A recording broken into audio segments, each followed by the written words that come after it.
A beautiful day to you. Welcome to Let's Discuss and happy Independence Anniversary. Yes, Nigeria is 63 years old, and this is what we'll be discussing today, Nigeria at 63, on today's edition of Let's Discuss. My name is Oluchi Amudan.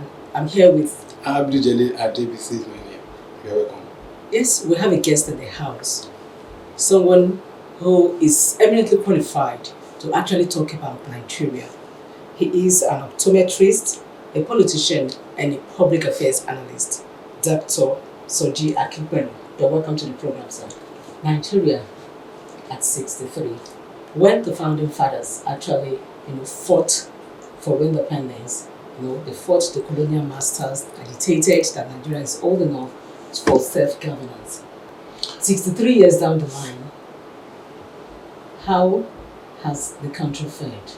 Let me first of all start by thanking the organizers of this program, at least to allow the younger one knows how things have been in the past. Because I want to tell you, we have enjoyed some better days in this country. We have seen some good things in this country. Independence, if I'm not mistaken, was 1960. And thanks to God, I was not a kid then because I was in primary 3. In 1960? In 1960. I could remember 1960, yes, I was at Iragberi Baptist Day School, and it was a joyous occasion. We killed cow in the school because they gave money to all the schools. That time we killed cow, we ate some chopstick. It was a real merry-making affair, and everybody was expecting a better place, and we believe it's going to be a better place. It was really good then. But I will let you know as we go on when things start going south. And later on, when the first military intervention came, then it was as if the tune of the situation in Nigeria changed. And because of the alleged, the politician who were then on ground of corruption and something, then the coup took place. Then, how was it that is the first change of government in Nigeria? When our founding fathers, I would call them, the Sardaunas of Sokoto, Tafawa Balewa, Awolowo in the southern parts of the country, the Aketelas, the Nnamdi Azikiwes in the east, and the Michael Okpara and the Okotiebo in the, Edo State, that time we call it Midwest. Honestly speaking, those people have good intentions for this country. They struggle with the colonial masters and make sure that they got Nigeria out of the grip of the colonial masters, which was Britain then. They started very well.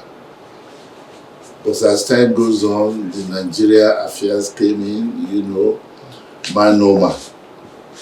And that brought the first interregnum in 1966, the first military coup. Well, they came. I don't see the reason why they should come in the first case, because Nigeria was okay. We were okay in Nigeria then. But because of tribal sentiments, yes, that's these people have been dominating, these ones have been ruling, they which want to get to the apex of the power. That was what brought the military intervention. And when they came, that time, it was General Agui Ironsi. It was a one-sided coup. They killed almost all the Northerners, the big people in the North, the Southerners, the Tafa Balewas. They killed people in the South, the Akitolas and some other people. The governor of Oyo State that time, because we were in Oyo State. And thank God, Awolowo was in the prison. They would have killed him. He was at Calabar prison. That's why they didn't get at him. And Zik had fled the country that time, so they couldn't get Zik. So that was, when they came in, we thought it was going to be a better thing. But Yoruba people say one proverb, Okpatoro Sonainu. They will do something, but the money they will use in doing it will be too exorbitant. And we were not having things. And things started going sour.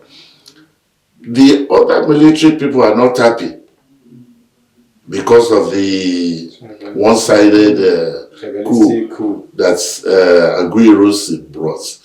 There was a counter coup. And that was how we brought in the likes of General Gawan and co, and that was how things started. All right. Thank you very much, sir. Yes. Now, when you started, you said then, during independence, that Nigeria actually enjoyed, that things were very, very okay and all that. So I want you to tell us some of the things that your generation enjoyed then that we do not have anymore now. Plenty of it, mother. Honestly speaking, things were not like this. That time, people were not so more dependent on the dollar because there was no oil boom then. We depend mainly on the cocoa in the south, granite in the north, and the coal in the east. So that's what's bringing revenue to the country. And that time, the naira and the dollar, in fact, our naira, our own money was stronger because we were using pounds, shillings that time. 10 shillings was equivalent to $1. So the pounds are not there stronger that time than the dollar. So things are bought at a cheaper rate. Since people are not dependent, things are very cheap then, and we eat very well. Not have you eaten, not are you full. These days it is have you eaten. You don't ask your child, are you full? Because those are the things we enjoy. And school, in fact, immediately we were enjoying free education in the South before. Awolowo has introduced, before that independence, Awolowo has introduced free education. And that is why the Southerners seems to be at an edge or over other states, because there are major regions. We have the Northern region, the Western region, and the Eastern region. Those are the three main regions. It was when the military people came, they started dividing it into states and states. So that time, there was no problem at all. And we run the parliamentary system. Okay. And a lot of people are saying, we better go back to that parliamentary system because it was better. Lagos was the capital then. And the parliamentary system is the prime minister that is at the helm of affairs. That time is still before that time it was Tafa Balewa Square, and you have the premiers in the regions. And you have opposition people in the house, you have the majority in the house, so that anything they have, they sort it out without any rancor. So it was a better Nigeria then. Okay. We were all living well. No, School was not difficult. Okay.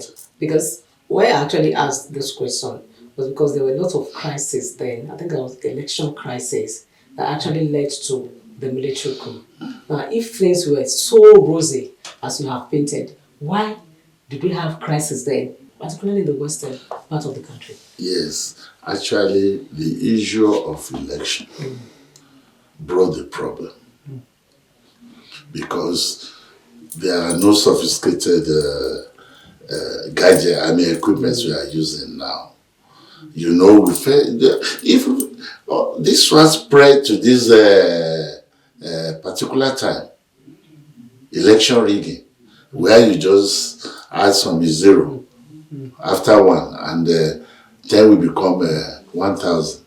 That was the problem, and that's in fact, you know, you can always rig where you are popular. In the West, AG government is there, so they can always rig election. In the North, it is the number they bring we will take. And in the East, it used to be NCNC that time. So that time, elections are manipulated. And it was when this manipulation was going out of hand, problem came. Problem started in the South. In the West. In the West. And that's why they call it Wild West. West. Awolowo and his Lieutenant Akintola had problem. That's the story that actually sent Awolowo to jail. They had problem. Awolowo is a known figure in the West, and he can command, he can do and undo in the West. Akintola now knew that he's a minor. He now, because he lived his life in the North, he speaks Hausa language like anything. So he was very, he did take him time to liaise with Sadat and Tafa Balewa. And his own fashion group in the West, aligned with the Northerners there. And that was how they now formed an alliance, NNA, that time. And that's how they were winning. This action group also liaised with the SS, they formed ABGA. But that time, the majority are always, we carry the vote, and the Northerners are a majority. So even if he didn't win in the West, they will win in the federal. And the federal controls almost everything. But the big problem now started. Why it started is that they used the power of the federal to get the West from AG. And that was where the problem came. What is all this? You cannot get our own party from us. Now, Akintola with the Northerners, they have formed an alliance, and Akintola is now their man in the West, and eventually became the premier. Awolowo now went into opposition. So that was how the problems came. They said Awolowo was planning to overthrow the government, and that was how he went to jail. This is very interesting. But when we look at some of these things that you have drawn, we have seen some lapses in democracy during that very time, which led to the intervention of the civilian, of the military. But when we look at some of the projects, that is old projects in Nigeria, we can see that a majority of them were put down by the military. Then can we say that, because I believe that you will be part of those who believe that military government is an aberration and it may not do good to us, but the achievements made during the military, it seems as if it's overpowered that of civilian, that is full of crisis. Do you agree with that? Like I want to tell you, the best military government. It was than the worst civilian government. They were just lucky. Military were lucky. It was during their time. Oil came. The oil boom. The oil boom came. And the money was there.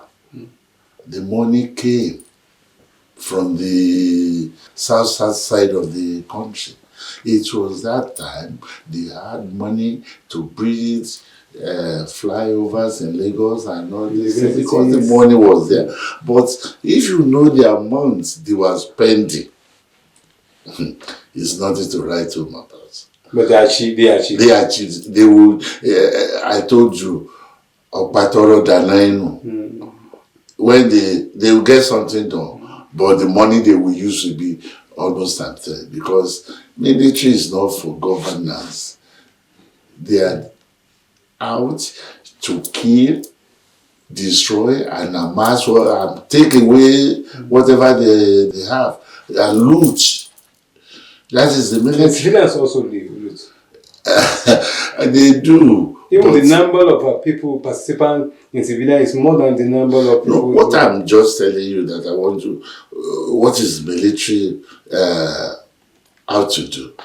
They are trying to defend, and when they defend, they kill the opponents and they take their things. So that is what they are still doing in governance. When they are in governance, they spend recklessly. That time, if it was the time of, civilian, the money would have been used in a better ways. The military, the only thing is that order is order. Okay. Do this thing, yes, sir. No going back. Either good or bad. Whether good or bad. You go and get things fixed. Go and get that man killed. That's the final. Is you obey the last order, and that is what is bringing that's why they have an edge. When a superior officer gives you an order, you dare not come back to tell him no, unless you want to be put in gallows. So you have to carry out that order. And that time there was money. Oil was booming. The dollar was not as strong as the naira. And they were using the money. And that's why you see all those overhead bridges were now seen in Lagos and some other places. And that's how they were able to accomplish it. And even the roads. That's why they are able to do it. So like I told you, the best military government can still not be compared in any way to the worst civilian government. Sorry, I want to put in this one. Now, the era of Murtala Mohammed, people usually commend the time. Then when you compare to any of these civilian government we have and the one we are having now, how can you just suppose it? The time of Murtala Mohammed, I was in the university then. Okay. Because that was around 76, I can't remember very well. But I was in the university, and I know Murtala was loved by people. Though he has done his own part when he was commander during the Biafra regime. He looted a lot of money from Benin Central Bank. That was where he got his money. And when he became the head of state, Murtala gave out all the things he got. That was how he ate into the mind of people. The money he acquired, that during the war, I told you during the military days, if military is sent to go and, fight in the place, they will kill and destroy and take whatever. Yes, amass wealth. Yes, when they were doing the Biafra operation, yes, they passed through Benin. We all know what happened there. No, during the Biafra days, I was saying the secondary school. So we still know what's happening. All right, sir. Now, in those days, there were issues, a lot of issues, challenges confronting Nigeria then. And one of those led to military incursion and the Civil War. 63 years after independence, Nigeria seems to still be battling those challenges. Why is that so? Does it mean that we do not really learn from the past, to actually project the future? The unfortunate thing is that the present crop of politicians we have now, they have derailed from the road of the founding fathers. Founding fathers don't want to hear anything except unity of this country. And that is why Nigeria is still what it is now. Well, the founding fathers do what they can do with the little money they can get that time from cocoa, granite, and coal. Now, those people, the ones we have now, though they are wearing the toga, they will put on a Wolowo cap. They will put on the Babariga to say the Sadana or the Afabalewa. And the Igbos will wear just like a Willie of Onitsha. But they don't have the mind of those founding fathers. That is why we are languishing in poverty now. If those people are still alive, Nigeria will have been another thing else. Everybody is going. That's why politics is now a do or die affairs. Because that is where they get money. Those who cannot even boast of money to take form before the election now have millions to throw around. And that is the big problem we have now. Everybody is going there to make provision for himself, for even generations on board. The money, because it's sheer madness. If I hear some people have billions of naira, what do you want to do with? If I have million, I'm okay. Talking less of somebody having billions. I think it has gone to trillions now. Some people have trillions now. What do they want to do with that money? That kind of money will be frightening. If you have that kind of money, can you sleep? You can't sleep, and that is why of them are having hypertension. Because they can't rest. With millions or with thousands, you will sleep sadly and wake up the following morning to organize yourself. But with trillions, because money make noise. Money becomes the night guard to the money. Money make noise. Because you don't need to tell somebody, a rich person, when you know that this person is stupendously rich. Because you see everything about him is radiating. We still have to thank God for what we are in Nigeria today. I hope, by the grace of God, those who have the interest of this country at heart, and those who can lead this country well. Many of our leaders now, I doubt, I don't know if there's anyone that has the interest of this country at heart. All of them are going there to amass wealth and make provisions for themselves and their families, and even for generations on board. Thank you very much. Yes, I still want us to delve again into history, because we are in the season of history making for Nigeria, particularly for we young people, to know what happened during the time.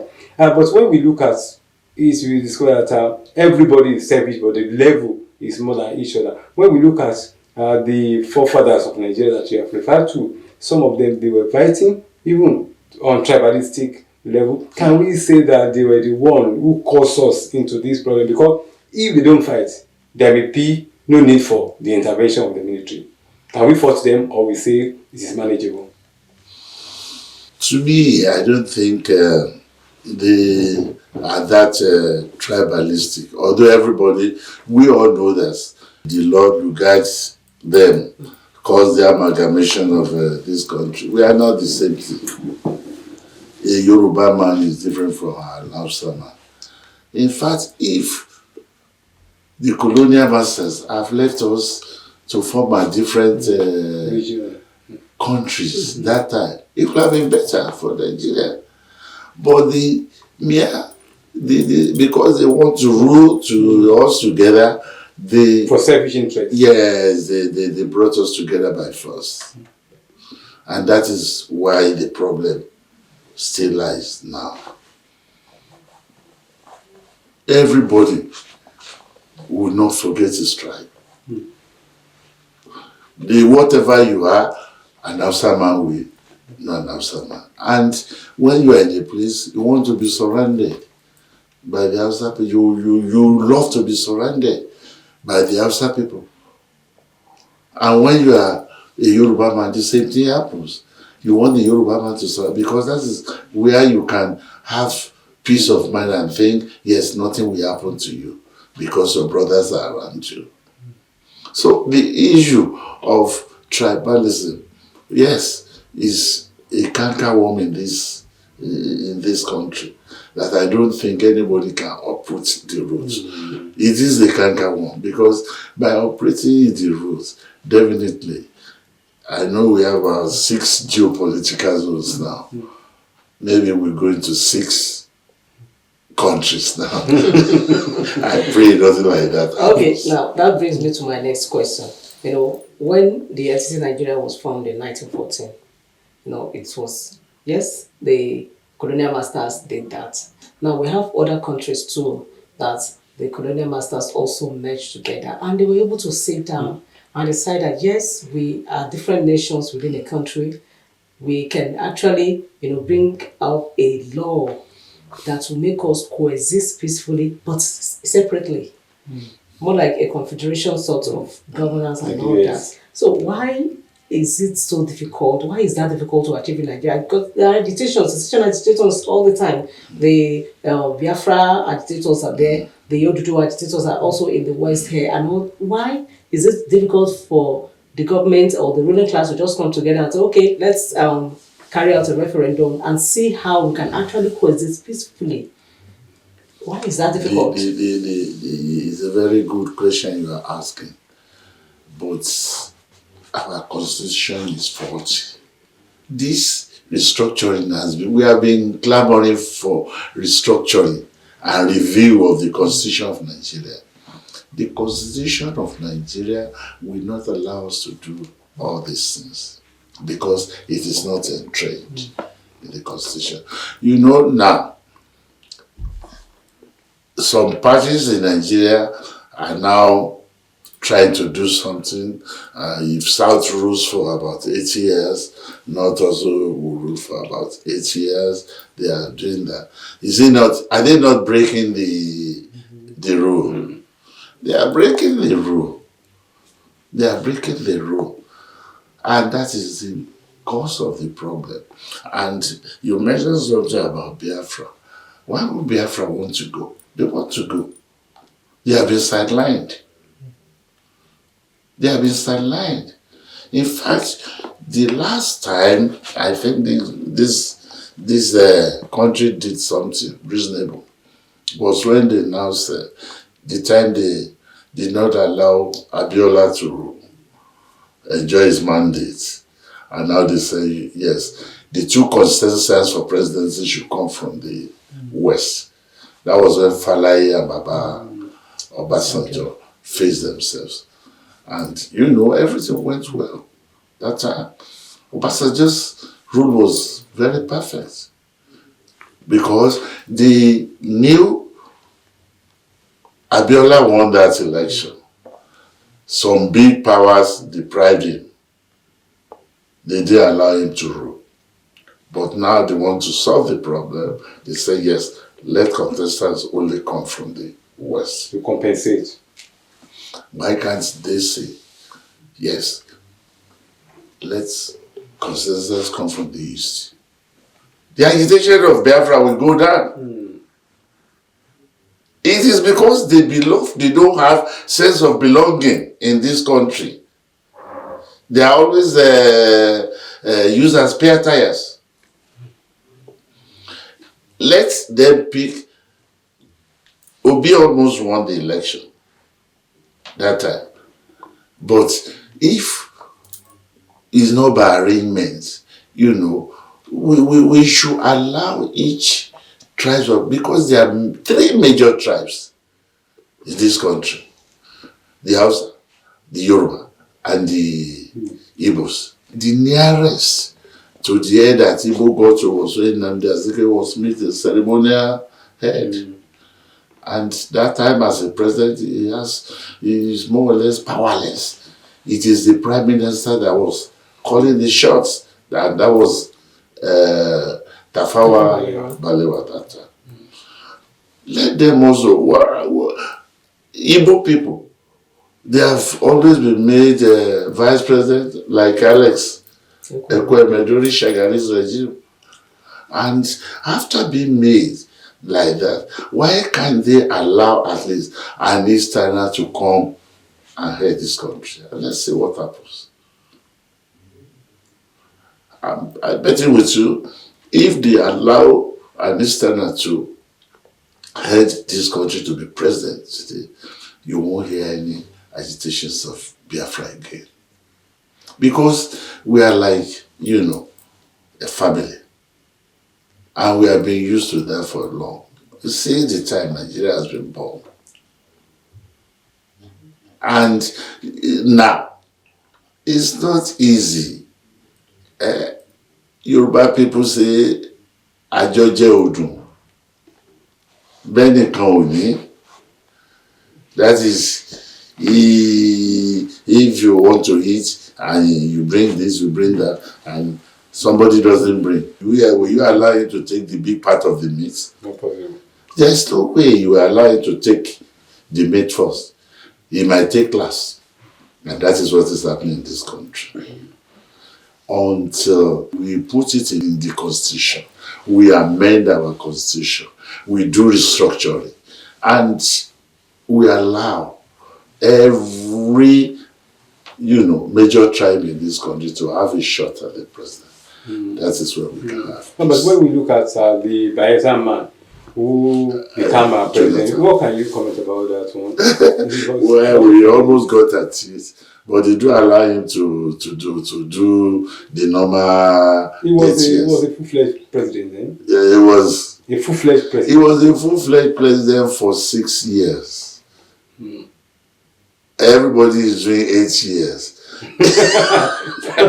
The constitutional provision went for minimum of 4 years, and he spent 6 years. It's no, most of the tribes are spending 8 years. But that one is not necessary. The one he even spent, the 2 years extra he spent, is not his own term. It is Yaradwa's. It's one ticket. It is Yaradwa's term. Okay, I want to look at the image of Nigeria. Yeah. When Sir Tafawa Balewa, he was given Sir because of the good name he had, and Nigeria had then. Even when when he went abroad, they always applaud Nigeria and some of our leaders. But when our leaders nowadays go abroad or go even within Nigeria, it's as if they want to even stone them because of the bad image Nigeria is having. Then when the thing changed, and when it changed, then it's as if the present government is now trying possibly to redeem the image. Is it possible? It's going to be very, very difficult, if not impossible. And why is that so?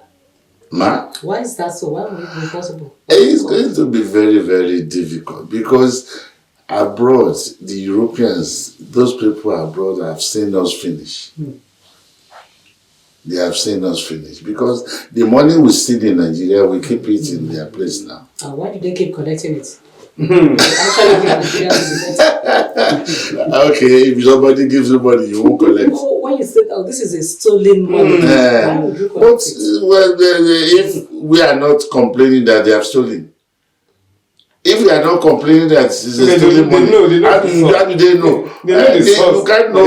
They know the source. But if you don't say it, you can't say this is what somebody wants to say. You can only say this is what somebody said. You can't say this is what he wants to say. How do you you can't know what But they have the right to investigate. But now you can see that now they are returning some of the money. They are returning, yes. Nobody asked them. Nobody asked them. Yes, they call it yes. But whatever happens, and that is why they don't have any respect again. They look at Nigerians as if we are just thieves. That all of us are thieves. I don't know how we are going to redeem that image. Because you can't see anybody that will do like Muritala now. Muritala, when he became the head of state, and that's why everybody loved him. Nigerians love him, they love him abroad. All he has stolen, all the ill-gotten wealth, he returned it back to the people, to his state. That state should use everything. The houses they build and everything. See how many people can do that. See the likes of this year, we are even saying women. Women don't steal. This year, see the amount of money. It's somewhere now just enjoying our money. And they didn't do anything because their law will not allow us to take it by force. But all I know is that one day, maybe the Messiah will come to this country. Thank you very much, we'll continue to pray. Dr. Akinpelu, yes, if you just joined us, it's still the program, Let's Discuss. And we are having a special one today because Nigeria is 63. So it's Nigeria 63 edition of Let's Discuss. Now, let's go back to history. Most of the early nationalists schooled abroad. And after schooling, they all came back to Nigeria to come and develop the country. Now we have the Jackpot syndrome. Nigerians that are schooling here are, moving out of the country because they are not comfortable in Nigeria anymore. What kind of future awaits the country when virtually all our youths are leaving? Oluchi, if not for my age, you would have I would have Jackpot. Because, if I'm in abroad, I know how much I'll be earning per month in dollars as an optometrist. They called me, when I was in Lagos, the optometrist working for me said, okay, I will leave. I said, why now? He said he's going to Saudi. How much are they going to give you in Saudi?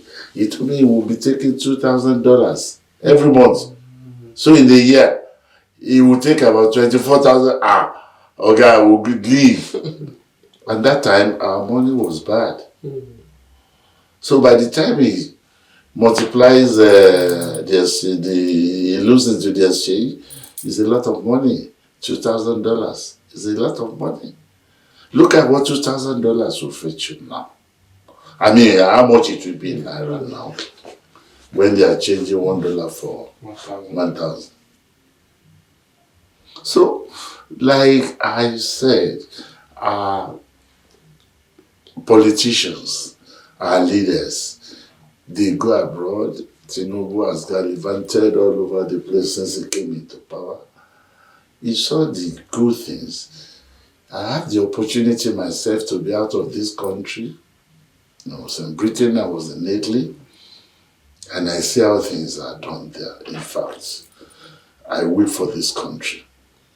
Those people go there, they say, what obtains there? Nobody will quarrel, nobody. Once I have 3 square meals on the table, I can eat well, I'm okay. I can pay my children's school fees. Who cares who becomes the head of state? Anybody becomes the head of state, it doesn't give me any hassle. Once I'm getting money, my money, I'm okay. Even look at during the Corona time, people they are taking food to houses. Robots are serving food. Even when abroad now, you don't have money. You will not go and steal because you don't have money. Yes, They will still bring food to your house in the morning. They will bring milk and things you will eat in the morning. They will bring it to your door. And even when you don't have work, they have a place, they have a register where you go and collect enough money to take. Our leaders are not seeing all those things. They are saying it. Or elderly people, as old as I am now, I still manage to come to the office before I can eat. I don't need to come to the office. I go to the local government to collect some stipends. The only thing is that I can't live flamboyantly as I used to live. They control the number of friends, they control the number of visitors you can receive. But you have enough money to eat and to be okay. And that's why you see, if you go to you just visit anybody in Europe without telling him you are coming, he will tell you, did you tell me where that will be coming? I don't. Even when they serve, they are eating, you meet them on the dining table, they will tell you, no, your food is not part of it. They won't even call you to come and eat. That is life. People are jackmaning now. They will continue to jackman because there's good money over there. Okay. Food is there. They have money to buy it. If we have money to buy it, look at what is happening. The petrol we still have in this country is becoming unavoidable to many of us. These days, I have to watch it. Is it petrol I want to buy or feed my stomach? I have to compare. Because I cannot just buy, and unfortunately I ride a Mercedes V-boat, and by the time you raise it, you have finished 1 liter. So that is the big problem. People will run away because our governments are not caring for its citizens. We are not being taken care of. And that's why people don't get to. In Europe, you have people go to China, go to everywhere. They reach mature age of 120, 100, 90 something before they die. Before Nigeria reaches 50 something, he's already having hypertension, he's already having diabetes. So what are you telling me? How will that person last long? You already have.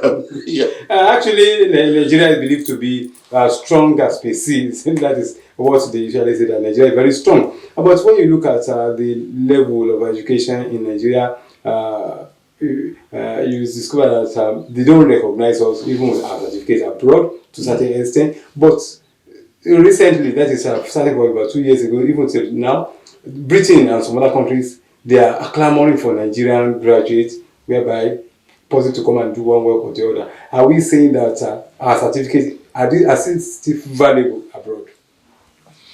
Yes, I want to tell you one thing. Though we learn under hard conditions, but there's still a lot of brains in this country. You'll find out in most of Europe, best doctors are Nigerians. I've had it in America. Hearts, the one that perform an heart surgery and all this thing, is a Nigerian. You hear different stories of our people over there. They left this country to go there. We will train them and they are going to use their knowledge over there. Brain drain. Brain drain. Well, it's not their fault. If you can't manage what we have, other people will take it from us.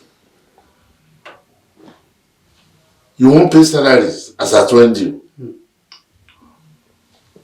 You're talking of half salary in Osun State for how many? For almost 1 year. That's become history. That's become history.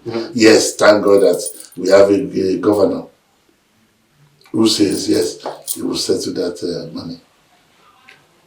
When you are not paying, when one is living like a pauper, you cannot feed your family, you become a useless man in the house. The children will be looking at you with one bad eye. The wife will not, how do you enjoy the house? Thank you very much. Thank you. Let me ask this, because our time is really fast spent. The level of infrastructure development in Nigeria. You discover that if you still go to Ibadan, the cocoa house is still there. These were things that have been there for decades.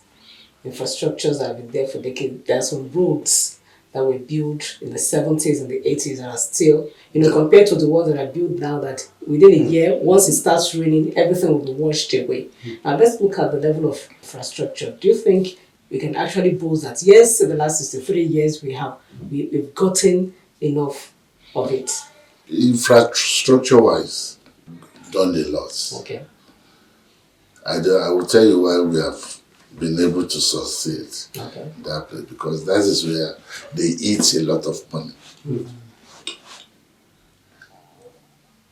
Politicians will tell you, tarring roads.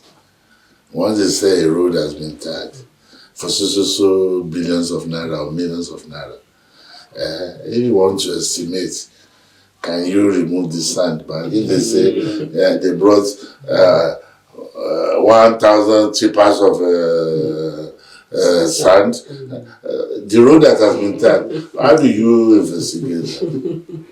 So, infrastructures we are saying, I would say they are just shagbeloju yo-yo.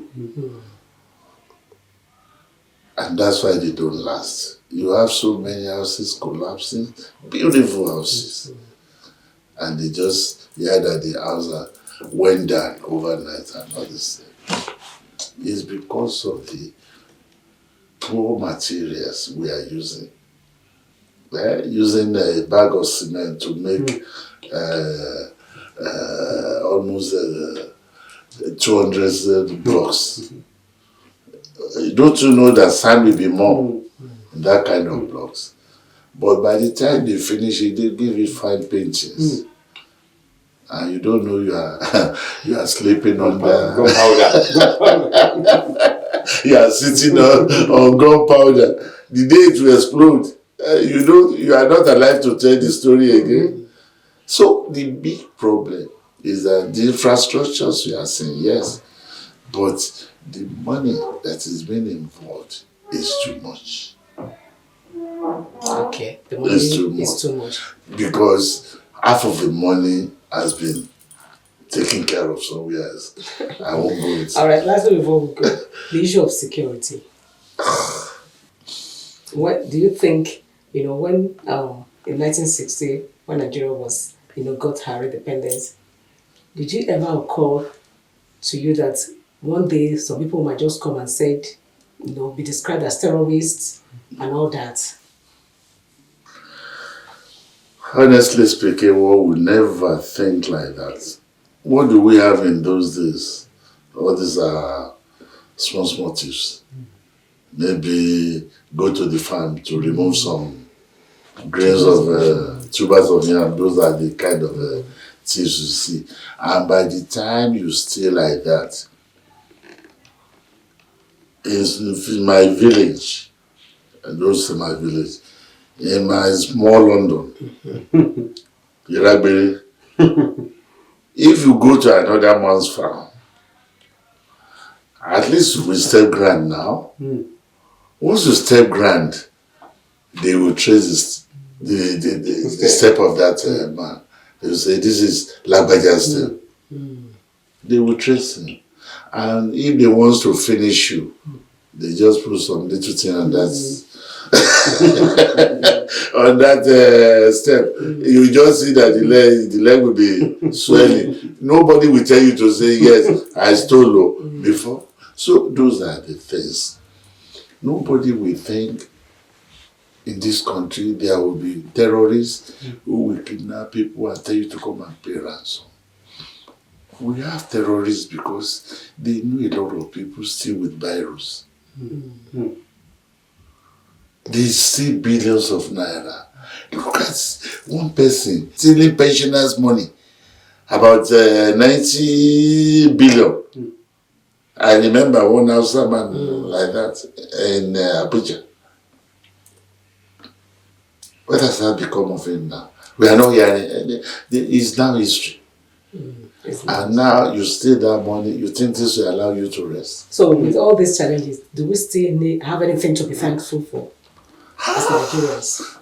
Quickly, sir, because of our time. My sister, I want to tell you, God said in everything we must give thanks. Okay. Even when you lose your dear one, you will still say, God, I thank you. Because if God has shown you what that person that died will become in some few months' time, you say, oh better let him go like that. It's better that he is dead. God, I thank you. You first to say thank you to Almighty God. Yes, I want to tell you, I want to join millions of Nigeria to rejoice for another birthday of Nigeria. In material of what we are passing through now, God should still get the glory. We still thank God. All right. Thank you so much. It's nice seeing you. Soji Akinpelu, thank It's nice seeing you. My brother, it's nice seeing you. Yes, and this is where we will be saying bye on today's edition of Let's Discuss. The producer of the program is Oluwatoyin Yusuf, and the production advisor is Akinola Olabi. My name is Oluchi Amuda. I'm Abdul Jalil Adebisi Adorosimi. We're wishing you happy Independence Anniversary. Bye-bye.